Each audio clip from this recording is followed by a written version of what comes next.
Nuk e di se si e ka planifikuar qeveria e Kosovës, nëse do të fillojë mbledhja e premiumeve pa kot e shërbimeve, kjo do të jetë sigurisht shkelje e drejtave të qytetarëve, sepse nuk mund qytetarët që të paguajnë sigurim dhe të mos e kenë ato, të mos e marrin shërbimin sipas sigurimit.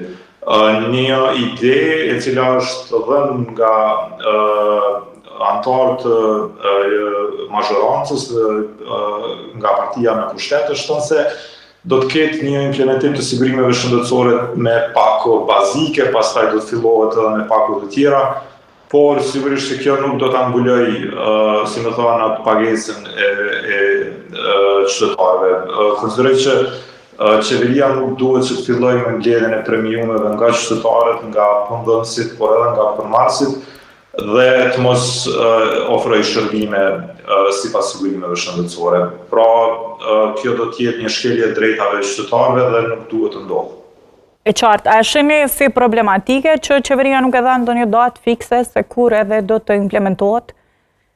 Mendoj që nuk mund të jap një datë fikse për shkak se varen shumë faktorë. Apo një vit fiks, me qenë se ju e përmendet që viti 2030 edhe mund të jetë ai vit ku mund të fillojë.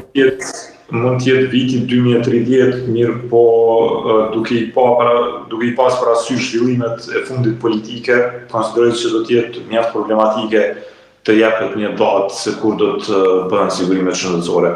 Megjithatë, një gjë e mirë ka ndodhur miratimi i këtij ligji dhe tashmë kushdo që do të vijë në pushtet do ta ketë presionin që të zbatojë këtë ligj dhe të punojë më fort drejt implementimit të sigurimeve shëndetësore. T'ju kujtoj vetëm një fakt, është mungesa e sigurimeve shëndetësore është aq e rëndësishme sa krijon pavarazi në qasjen e shërbimeve shëndetësore të qytetarëve të Kosovës. Një pjesë e qytetarëve nuk mund të kenë qasjen e barabartë për faktin se disa sëmundje nuk trajtohen në Kosovë.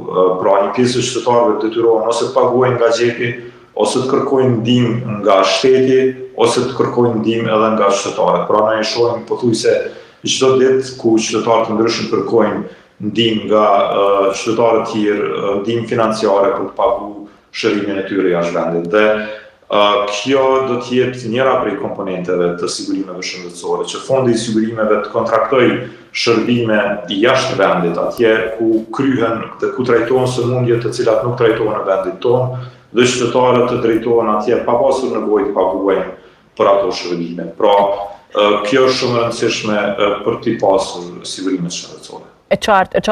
Çfarë i ka shkaktuar, çfarë dëmeve i ka shkaktuar qytetarëve ndër vite mungesa e një sigurimi shëndetësor të detyrueshëm?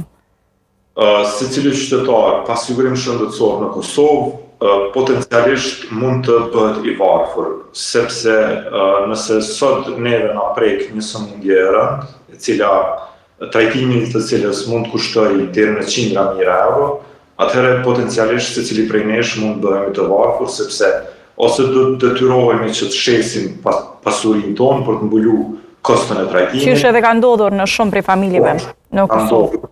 Fatkeqësisht, po ose detyrohemi që një pjesë të asaj kosto ta kërkojmë nga dashamirët, nga miqt, nga njerëzit human, ose një pjesë fatkeqësisht disa prej kostove të këtyre trajtimeve nuk i mbulon edhe fondi i sigurimeve shëndetësore, pra duhet kosto shtesë mbulohet nga vetë qytetarët. Dhe sigurisht që janë dy çështje. E para është ajo jetike, është siguria e cila mungon në shëndetin e qytetarëve të Kosovës. Pra nëse ne smuremi, nuk e kemi sigurinë se do të gjejmë një mundësi për të trajtuar, sepse megjithatë sigurimet shëndetësore nuk është se na garantojnë zgjatjen e jetës ose shërimin, mirë po na garantojnë mundësinë për të marrë trajtimin, e këtë nuk e kemi. Dhe në radhë dytë, sigurisht që rrezikohemi financiarisht, rënohemi secili prej nesh nëse prekemi nga një sëmundje të rëndë. Pra, kaq e rëndësishme mungesa e sigurimeve shëndetësore,